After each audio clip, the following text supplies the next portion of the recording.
We're live. Hi. Welcome Hello. back, everyone, to One Piece Talks. The Road Poneglyph. There we go. Yeah, that's what we call it.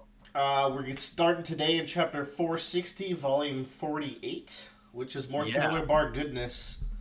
And man, so if the Water 7 and Eni's lobby arcs were Oda flexing on everybody with how well he can write characters and world build, Thriller Bark has been flexing on everybody with comedy and action. Oh, I'm so Like, glad you agree. Yeah, that's exactly how I'd put it.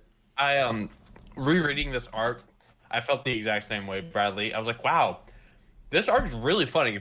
And it's got some great just choreography for what's going on. I think it has yeah. amazing tension building, where like each step of this arc they add another layer of tension, and I will cover that. I have to run to my room real quick to grab my phone, but y'all just keep talking. Yeah. And so chapter 460 starts off, and what's really nice about this arc, so the pacing is kind of perfect. We don't really waste any time establishing what the Straw Hats' goals are. As soon as Luffy hears about, Moria being the one who controls the shadows, he's like, oh, so I just gotta walk up those stairs and beat up Moria. And so the goals of this arc are established really early on. And the tension is just established through kind of the really cool abilities and all the things these shadows can do. Yeah. Yeah. There's also the time limit. There's also raid bosses that show up mid arc. Like there's just a lot going on. There's you say raid bosses, but it does kind of remind me of a World of Warcraft raid where you have to go to each boss and beat them a particular way in order to unlock the next area. Get your DPS check on Moria before. And then something I feel like we do in every One Piece arc that I just always think is really cool is, Oda always splits off our Straw Hats into pairs or trios, and he always kind of likes to mix them up between arcs a little bit. And there's always good reasons for why they split the ways they do. Like, for example, here, Frankie was the one to hear Brooks' tale, so he's like, okay, well, I really care about him. I want to go check up on him. Yeah. And then Zoro's like, well, I'm going to go with you because, I want to fight that samurai. there's a fucking legendary samurai. Obviously, I'm going to go fight him. And then, Sanji's like, okay, I feel bad because they took Nami away. And, man, it's just really cool. And, guys, Luffy's going to fight a fucking warlord of the sea. Again. And even, more dangerous. Luffy, we're already on the 2nd out of 7, this is a big deal. Yeah, and, the thing is, Luffy is it'll just be like Crocodile. I got this. And they're like, no, Crocodile almost killed you. But he killed you, twice, and then you came back. Yeah. It took me 3 tries. Yeah. One thing that I think is interesting about Moria compared to Crocodile is Crocodile positioned himself in a way to kind of take over a kingdom and put himself in a political position. He kind of already had that established with the Shikibukai or with the warlords. He's already in with the world government, but Moria is more or less using the world government as a way as a disguise in order to build up this army to continue for his quest to be Pirate King. And I feel like Mihawk probably has similar intentions. We don't know too much about him, but you get the feeling that he just likes sailing freely and just doing whatever he wants. There's a lot more nuance to these 7 warlords than just government dog. They're strong guys. They all have objectives. We haven't met a warlord yet that is very gung ho for the government. At least not until the next volume. We get close pretty soon. But my note here for chapter 460, and the thing I like the most is the banter between Moria's crew. I think this is really important because, especially in comparison to Crocodile, that crew never even, Baroque Works never even met each other until that arc. and they were very cutthroat. They immediately started fighting. This crew is a crew. They all make fun of Hogback. They all know Absalom's weird quirks. They know how to like deal with Perona. They know how their boss acts as a lazy guy, so like they adjust accordingly. This feels like a realized group of allies, you know? They have all lived on this dope ass island slash ship together for some time, so they know each other. You know, it's really nice. Yeah, like the way Moria talks with Hogback here at the end, it's like they know what they're about, and like it makes sense to Hogback that Moria would want to stick around and play around with oars because it's his new toy. Like they understand each other. I came to the realization while rereading this that if I was not in the Straw Hat crew, like say you're in the One Piece world, if I wasn't in the Straw Hat crew and I had to be in a villain crew, I would pick Moria's crew. I think they care about each other while still being pretty autonomous. Yeah, like within their own crew, they all seem to kind of have a kinship for one another. It feels like his crew feels like a good work environment where everyone goes to work and they knows what they're doing and they can trust each other in what they're doing. But there's still some individual. Moria's a really good project manager, dude. Yeah. But I think one thing that's distinct from Luffy's crew and Moria's crew though is like Luffy's crew, like they have gone to the point where like they are each other, like they are each other's family. But for Moria's crew, it feels like that they are kind of still using the crew as a means and a way to make a means. Yeah, they're not 100% friends. They're friendly co-workers. Yes, they're not like they know how to work with each other. Yeah. But yeah, I feel like this chapter, as they're running up to the tower, has to be a Pirate Warriors mission because like there's just fucking people up on their way up the stairs. Oh yeah, ever since I feel like Water Set or Enies Lobby in particular, the combination with the Warriors games seems real clear because they're just running up and beating dudes on the way. Yeah, they're just wrecking like hundreds of dudes. And man, it's real fun. I'm telling you. Not in this one in Pirate Warriors 3 is not fun because you have to fight oars and that's an awkward fight. Yeah. Chapter 461 is called Ghostbuster, and I'm sure there's been like shitloads of movie references throughout Thriller Bark. Yeah.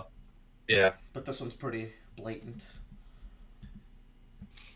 I don't know if I'll talk about the Ederu cover story until the end because we're just on the ride now.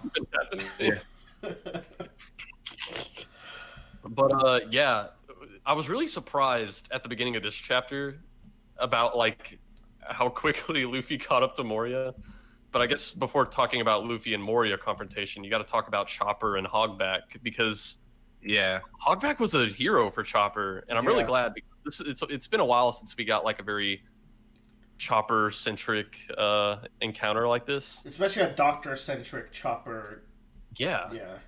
Specifically them being a doctor. And I don't know, a lot of this arc with Chopper has just been like overcoming death is like one of the ultimate goals a doctor can have, but not when overcoming death means, you know, taking away who that person was, that's kind of fucked up. Yeah, we're gonna explore that as we go on. And then Luffy gets to Moria, which will lead to some fun encounters. God, that's such a fun encounter. Like Moria's just fucking laying there, and I think I'll talk about it more as we get there. Like, oh, hey. Yo, it's you. Like that's such a good way to do it. Oars is goofing around, but I really like. One of my highlights for this chapter has got to be the Frankie Bridge. That is such a fun little character beat for Frankie. Yeah, and this is something that that's my favorite gag. it's a fun gag that continues throughout Thriller Bark. I think this was my favorite instance of it. Yeah. Because they're discussing how to get over there, and not only has he already built the bridge, he's doing like these intricate ornaments on it. Yeah, you could really see it here. Like it's so extra. Yeah, it's great. There's also this great ghost section.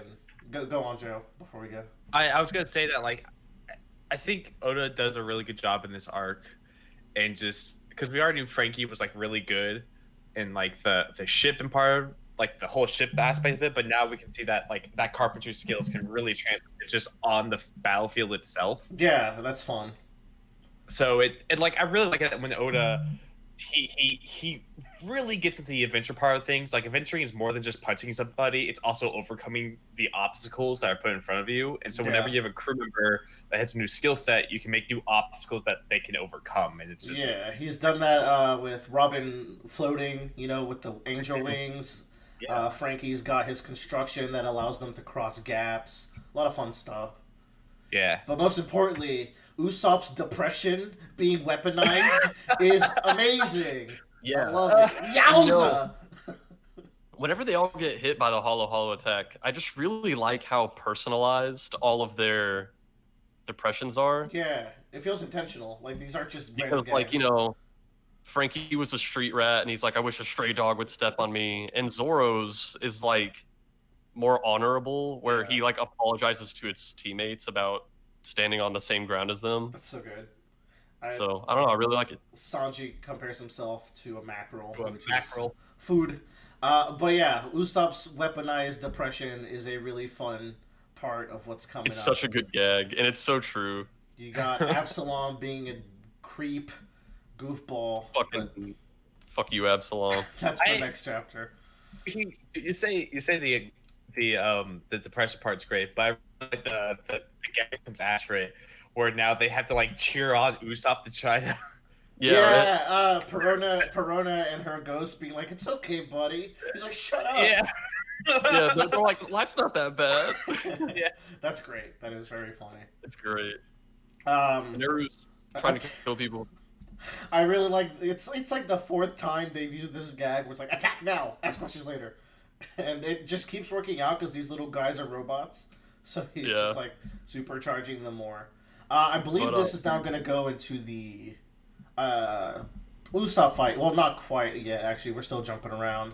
We kind of jump around between all the fights. Brooks having his showdown, which, man, it's really painful, right? Because essentially he's up against his own shadow, and it's really sad when he, can't overcome it himself. Yeah, there's the mechanic where like you have the strong shadow, but if the body's also strong, it's going to be stronger than the original, which is Ryuma has a very strong body, and I think we mentioned how Ryuma is the main character from Oda's previous work, Wanted, which is canon in One Piece, I found out. Yeah. Beyond just Ryuma being here, like, Wanted is a canon story.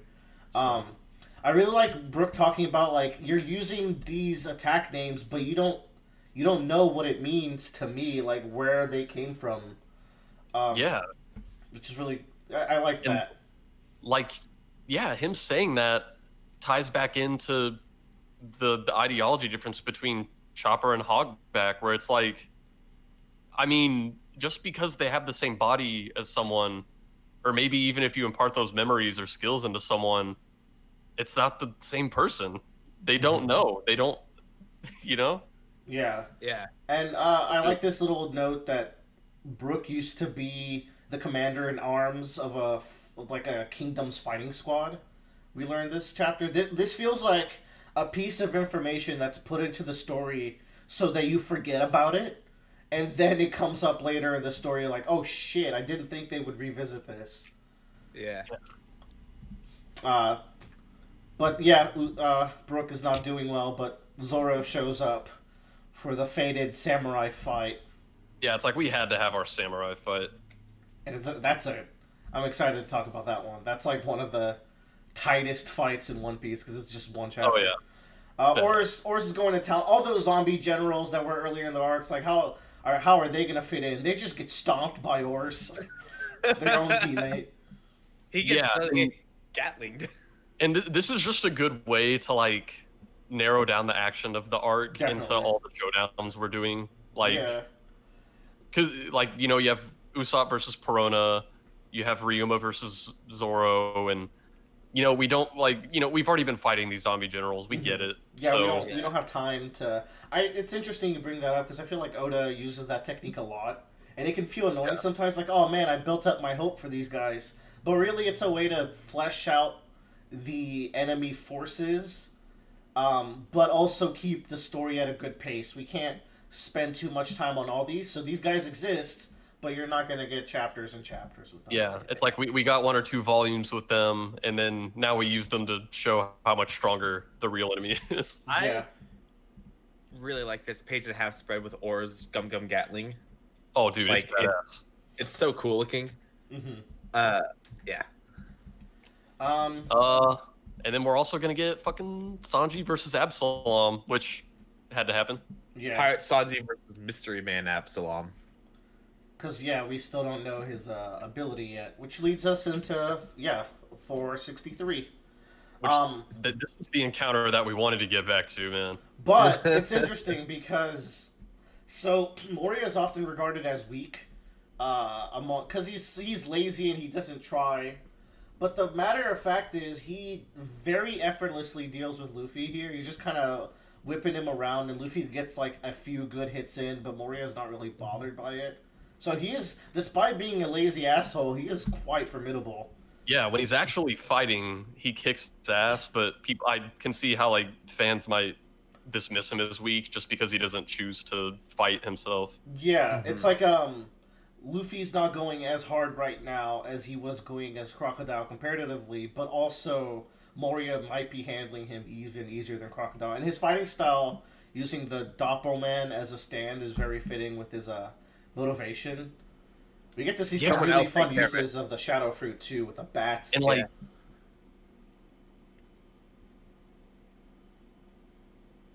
Shadow Fruit last volume, where it's like you can put the fucking shadows into stuff. I was like, okay, so cool. Like you can use it to build a big army.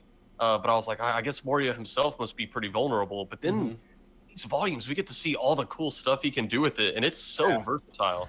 He doesn't do the teleport trick yet, does he? Or he does it secretly, because I think that there's one point in these encounters where Luffy's like, "Where did you go?" Yeah, I think it's the next time we see this fight, Moria is on the ground level, and Luffy's like, "How the fuck did you get there?" So I think that's real neat, but like it really comes up in the Oars fight later, which I think that's a cool added bonus to this fruit. It's also how he gets into Oars too, because he just sends the shadow into Oars and then teleports with it.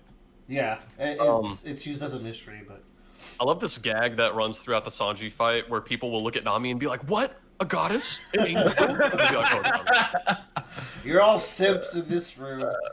Oh yeah. And that's what this battle's all about, really. Battle of the Sims.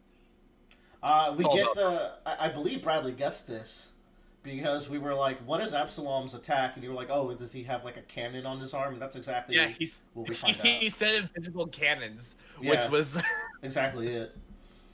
Though we might not learn it this chapter, but I do like this thing with the salt that Sanji does, because everyone took some salt to purify the zombies, but Sanji uses it just to find Absalom and get some hits in. Yeah, it's cool. This is a really good Sanji fight. Next believe next chapter. I love the gag of this chapter, Sanji's dream, because I read this fucking chapter title and I was like, oh damn, are we about to get some like real Sanji shit? Is this about to be like, is Thriller Bark about to be like Bradier Part 2? Are we gonna learn some big Sanji shit? Is there gonna be some all blue, which is like Sanji's original dream? Another Oda's funny guy. On this cover page, it shows the wanted value of the entire crew. 667 million berries. Yeah. These boys popping. I also like this gag of Robin ripping away the paper and they're revealing their legs. It's so weird. It's so random, but I like it. But yeah, so this chapter is where we reveal that Absalom had cannons on his arms, which it's crazy because up to this point, we knew he could turn stuff invisible, or like stuff on his own body invisible. Yeah. And so, I don't know. Like after learning this, it seems like it's so obvious, but I don't know. Well, I think also too, whenever you watch or whenever you read like a shonen manga, like someone always does some invisible blasts, and you're just like, what the fuck? Yeah, that's a common trope. So I feel like this is Oda playing on that trope where it's like he could have been like, oh, I shoot air pressure out of my hands, but no, he's just using literally guns. Which makes this a really cool fruit. I want to say, like, the fruits introduced in this arc Like, some of my favorite fruits in the entire series are, which includes the shadow fruit. I really love that one. Are introduced in this arc, but it's also got the negative. Yeah, the hollow fruit.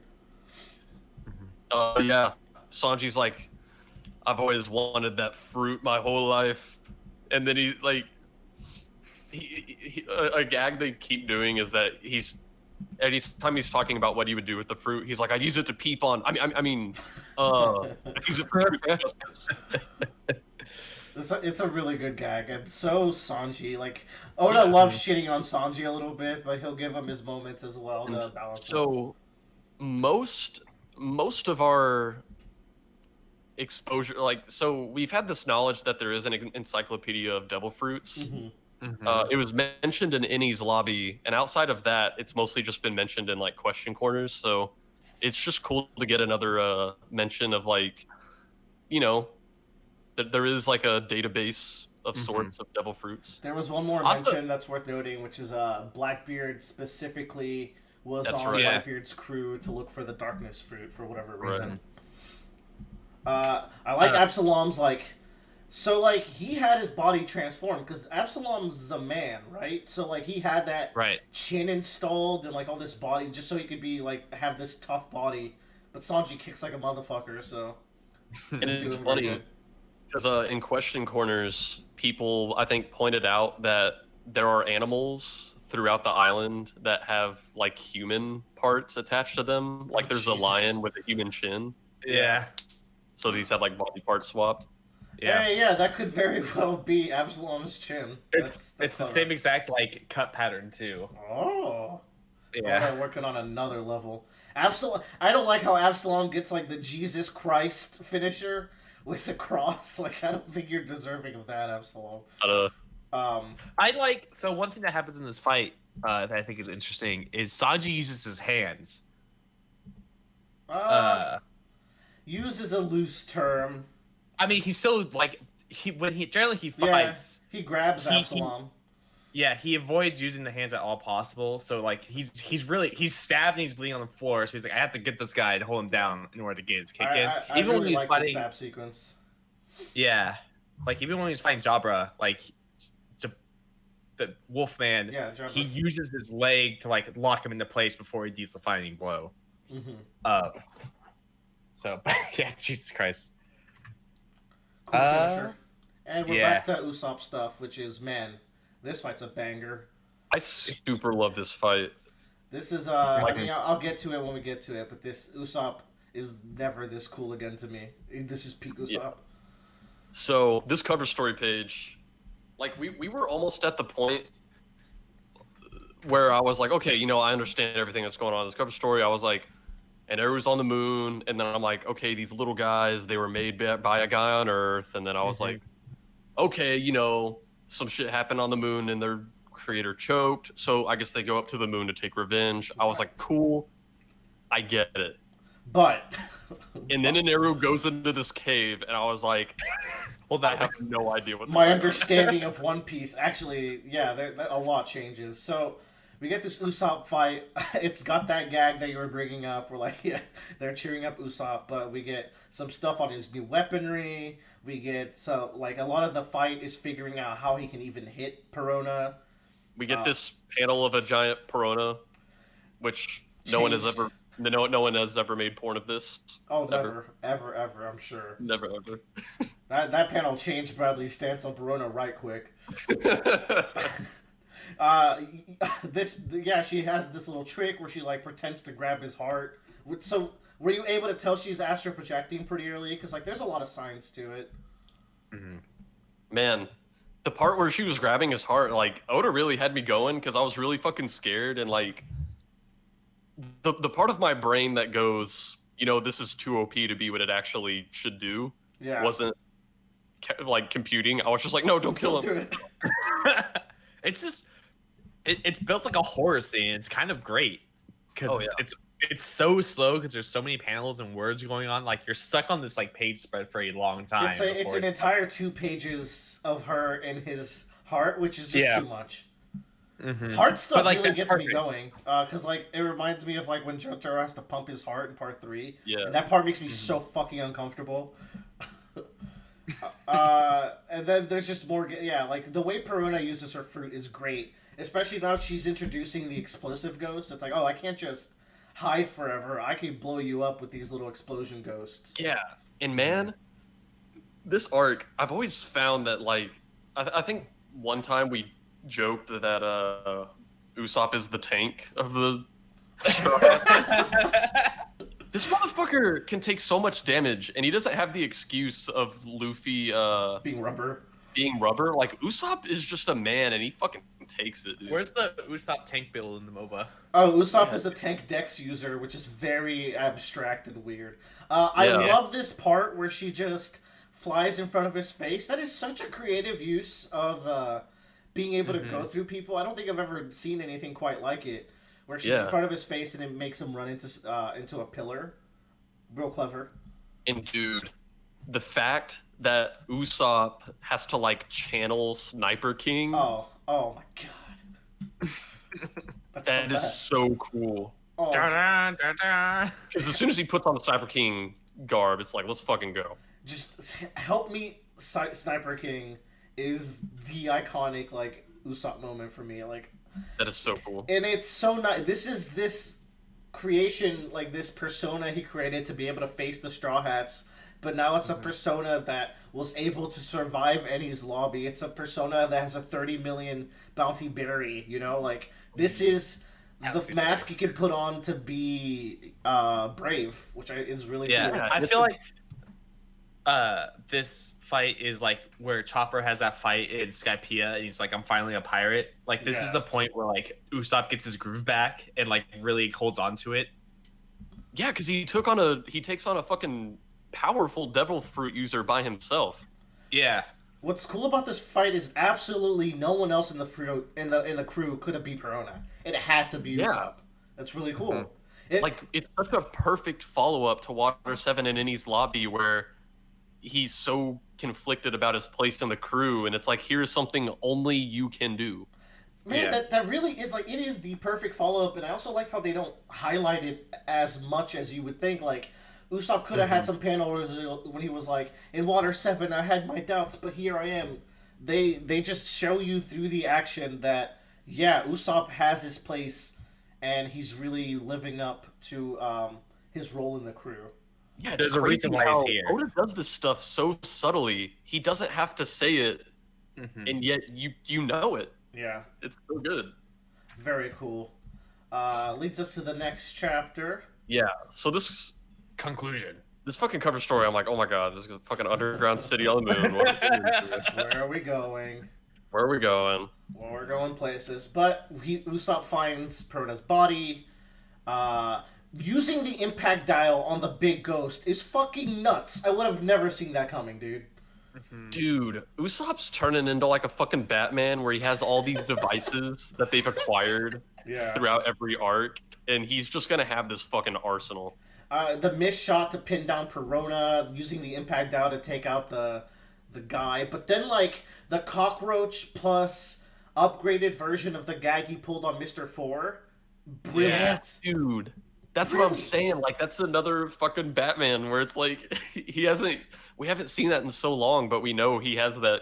So it's just like, absolutely the best Usopp fight. I also like that Usopp like turns the tables on Perona, where Perona was like messing with him the entire time. Oh, he's big time bullying her. Yeah, the way that he beats her is to literally like cause so much panic in her she passes out. Yeah. It's so good.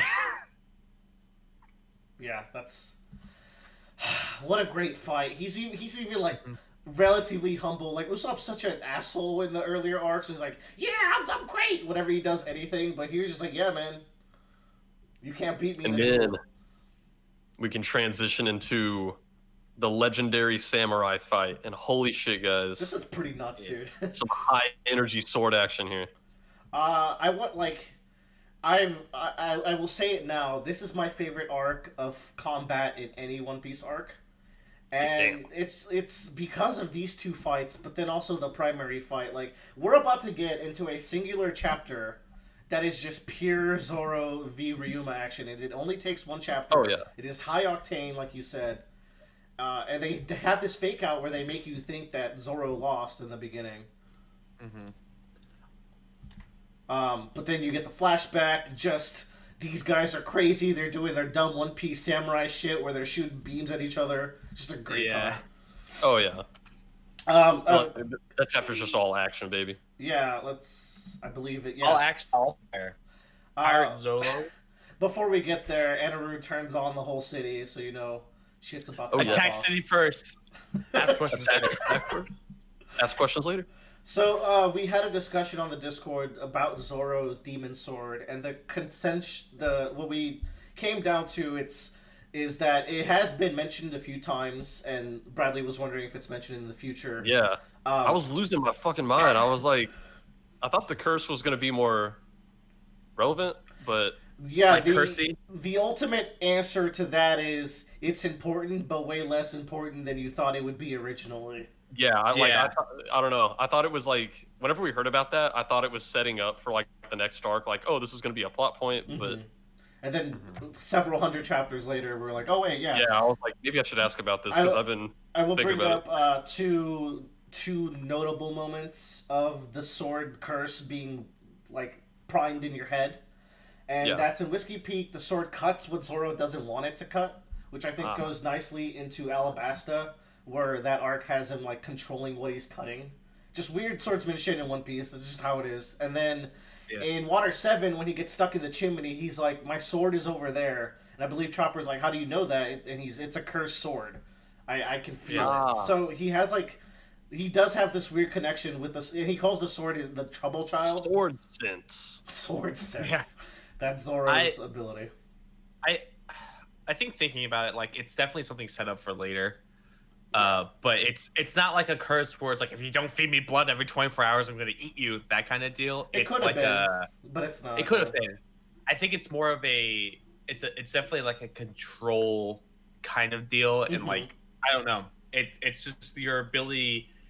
It's more abstract, and it's like your ability to wield a blade in a artful manner rather than a brutal and clumsy one. Yeah, it's a great way to I guess I think one thing you guys were kind of saying about it is like it's a way to upgrade Zoro because like for example, Usopp has all these gadgets he gets that are new, and like Luffy can develop Gear 2 and Gear 3 by changing his body, but Zoro's a swordsman, so to advance a swordsman, you give him new swords. Yeah. In conclusion, it's not like this arc, like this sword will never have like this is the pivotal part of the arc was the sword as far as we've seen, but it's just something that is part of Zoro's character. But it is here in this big action set piece where Zoro's fighting here with two sword style. So you might say he's at a disadvantage actually to begin with. He's pulling out the crazy Zoro moves. They're just busting his castle up. Really like this. Them running around on the roof is so cinematic. It's so cool. Definitely my favorite section is that roof part, especially with like, is it Zoro or Ryuma that slashes just through the roof? It's Ryuma. Yeah. And then you get the finale shot. Like, they're on opposite sides of the roof, and he's like, "Oh, I'll just cut through the fucking roof to hit him." But Zoro ends up. It's a very cool samurai showdown. Like it's like a gunslinger duel, but they're doing it in the top of a gothic castle. And then it finishes off with the Eastern Dragon attack. Just a lot of clashing imagery that I think just makes it really unique in the end. That's a great panel, dude. And it's just an honorable finish because Ryuma's like, yeah, you win. Here you go. Also, like this sword lights him on fire. Like whatever, just demon sword. But what's important here is that this sword. Yeah, he gives Zoro Shushui, which is a very cool looking sword, and as what we call, Zoro needed to get the replacement, and here it is. And this line from Zoro is cool. He says, "This sword is mine to keep, but let's pretend this fight never happened. Samurai of the Wano country." Is it Wano or Wano? Man, that's a good question. That's another debate.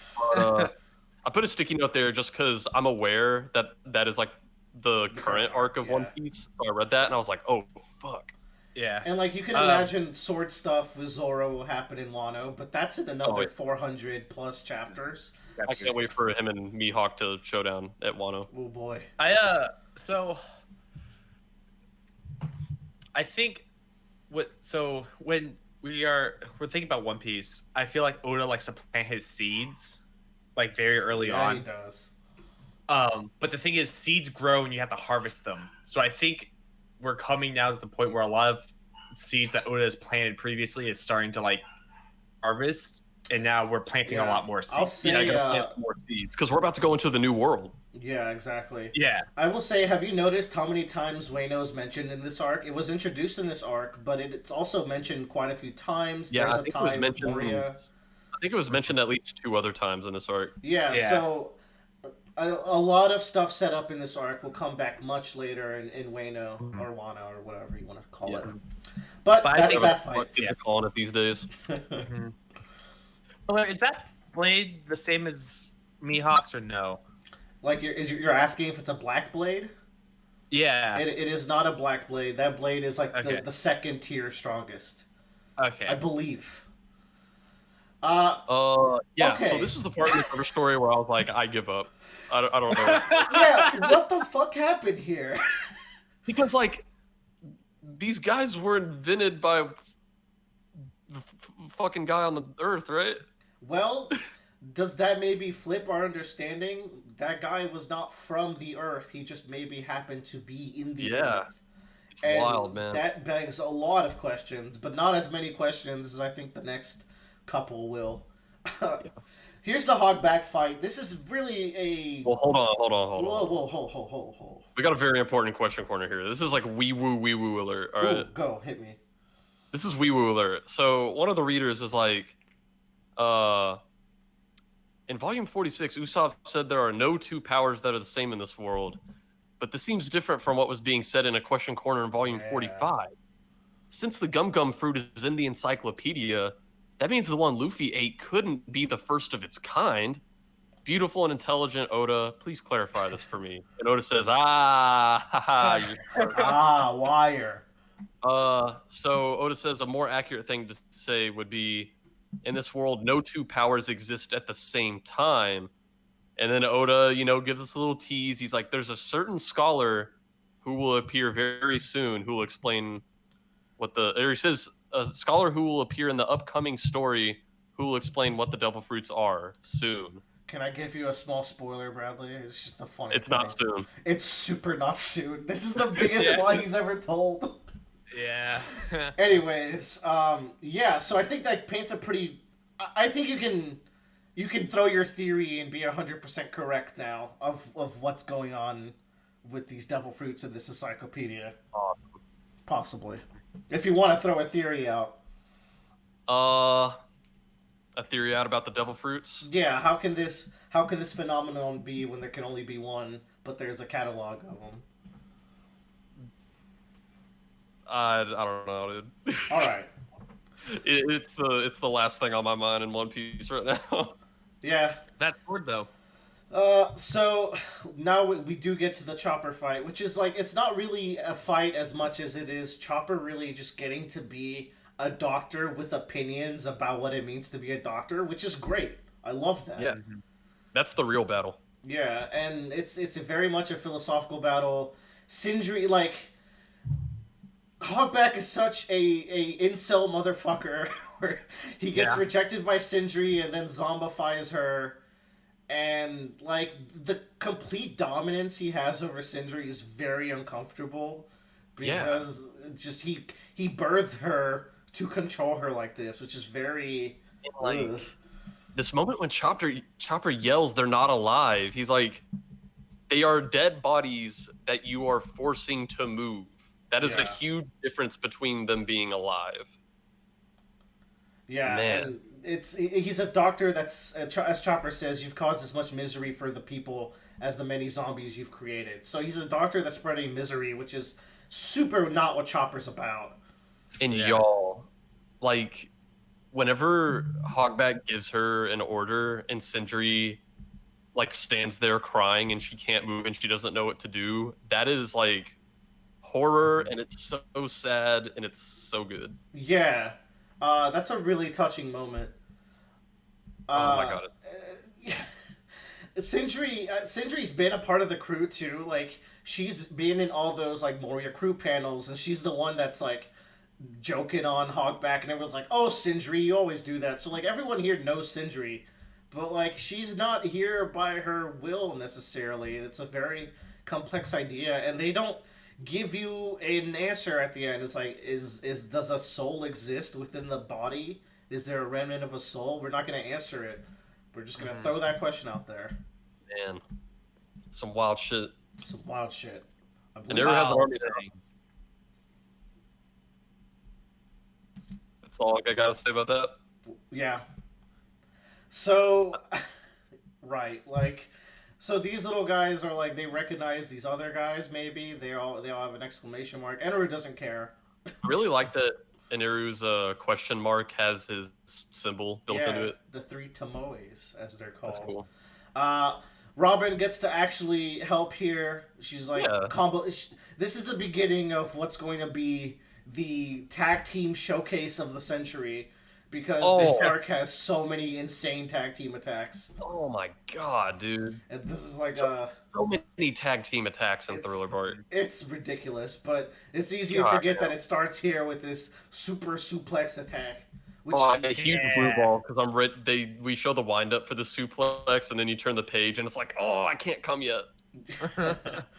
And you'll never get to come because Or shows up and interrupts the fight. Man.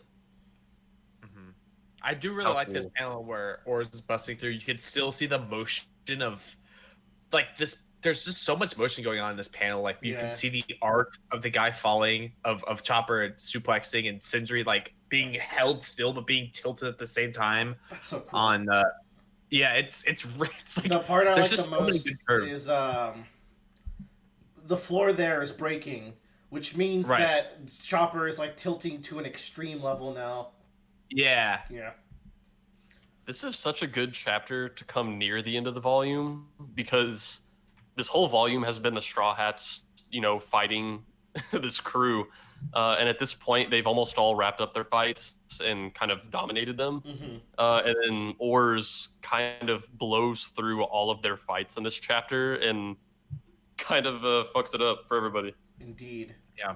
And it's like, okay, here's the new opponent for everybody. You've won everyone, but now you have to actually fight the thing that's the actual threat. Time for the final boss. That final boss is Phases, my boy. Okay. Okay, here's the real shit. Okay? Here's the real shit, because we're seeing what looks like the natives of Skypiea building these spacies on the moon. Yeah. So here's the crazy part. These Skypieans have wings. These guys look more like... So these guys look like the Shandians, right? But the guys on the left look like Skypieans. I think... So this is the answer to the question we had that was never explained in Skypiea. Why the hell do they both have wings? And the reason is because they're all descendants from the moon. That's fucking crazy. That's insane. So, and it I guess it makes sense that, because I was sitting here and I was like, why does a native of Jaya, was on the ground, why would they also have wings? And it's like, well, I guess it's not crazy that the people on Skypiea and the people on the continent directly below Skypiea probably both have people with wings. But the answer is more like, and I like how this fits in. Some of the tribe floated down to Sky Islands when they came to Earth, and some of the tribes floated down to land, and then they just grew from there. Yeah, so I don't know. I guess that is something I was wondering about for a long time, and I guess this is it. It's like they just what's crazy? The old man have wings? Like the old man with the robots? Connus's dad? Oh no, the guy in the cover story. Yeah, I wonder if he had wings, because his face looks like a Skypiean to me. It does, but I might be reaching here. But like his face reminded me of Connus's dad, I think. Yeah, or like a Gan4 kind of looking guy, but some shit like that. So that's why that guy on Earth had the robots, because he got it from the descendants, and now they're all on the moon. He doesn't have wings, by the way. I just looked him up. Okay. Yeah. Big reach. But Not, is 470. it really that big? I mean, it's not the biggest reach. Like, what happened to his wings? Oars versus Straw Hat Pirates. Yo. Yeah, this is like Oars bodying everybody. I love how he can only recognize Sanji. That's a great gag. Yeah, that's funny because that's really fucking funny. Robin calls Oars. So Robin says Oars. I thought I knew the name from somewhere. Could it be the one from a long time ago? The Beast Oars, who left behind the legend of the continent polar. Mm-hmm. This feels like a throwaway line, but knowing One Piece, and like, because we're still not at the level where like One Piece is pulling super obscure stuff in the past, but being in the future, One Piece has since done that, like pulled super obscure stuff. Here's what I'm thinking. Yeah. Right? Is that in the past, I know we heard about this war that would have happened like at or before the world government coming into being. Yeah, the Void Century stuff. I think there were mentions of islands or continents being erased, gone. Oh shit! I don't know if that's Oars. It could have been Plutons. It could have been both. Right. That's an interesting. So in my mind, it was Plutons, but I also like. So if I had to guess, if I had to throw the theory out right now, and I might already know the answer to this, but here's my theory at this stage of the thing, right? The One Piece world, it revolves around the Red Line, which is the one continent. But what if it was a thicker continent where like it had more land to it? Yeah. And then Oars pushed those into the Four Blues and created the One Piece world we know today. You're not just going to throw in a name like the Continent Polar and not expect me to think think like that. Yeah, especially in a world with one continent. Yeah, like, that's not normal. Like, someone had to make the decision to call him the Continent Pooler, right? And you don't call him the Continent Pooler for no reason. So something tells me we are going to one day see Oars in a flashback as a live giant. Yeah, there's got to be some shit going on. Or whatever he is. I believe they don't they call him a giant, but like a bigger giant. In one of the question corners, Oda says he is a giant, but I think he specifies that even among giants, he's like fucking big. Which makes sense because there's humans and then there's fucking Whitebeard. So like, it makes sense that the giants also have that variance in size as well. Yeah, I think Oda compared him to like a really tall basketball player, where it's like, you know how there's like some dudes who are like 8 feet tall. It's like that's Oars in Giant World. And like you said, this is just him bodying the crew. Like, the art here is great. The impact looks great. Oars is pulling all these moves. And we get to see some cool Straw Hat stuff too, like Robin catches Zoro with a net made of arms. Yeah. Which is also kind of horrifying. Oh, yeah. Yeah, it's fucking horrifying, but it's cool. Zoro pulls out his one gorilla, two gorilla attack again, which is, I always like that attack. Yeah. He gets buffed for no reason. The net arms. Like, Oars is just knocking these guys around, and the way the chapter and the volume ends, right, is just Oars beat the entire Straw Hat crew in one chapter. Yeah, and he says, I don't know any of you, which is so sad for someone with Luffy's shadow to say. We were talking about earlier, it's like, Luffy's shadow is way too good to be caught by Moria. Why isn't Moria worrying more? It's just the fact that, like, as time goes on, your will, no matter who you are. Yeah. This feels like such a defeat, and it's like the only Straw Hat who's not laying here defeated is fucking Luffy. Let's go! Nami's gone too.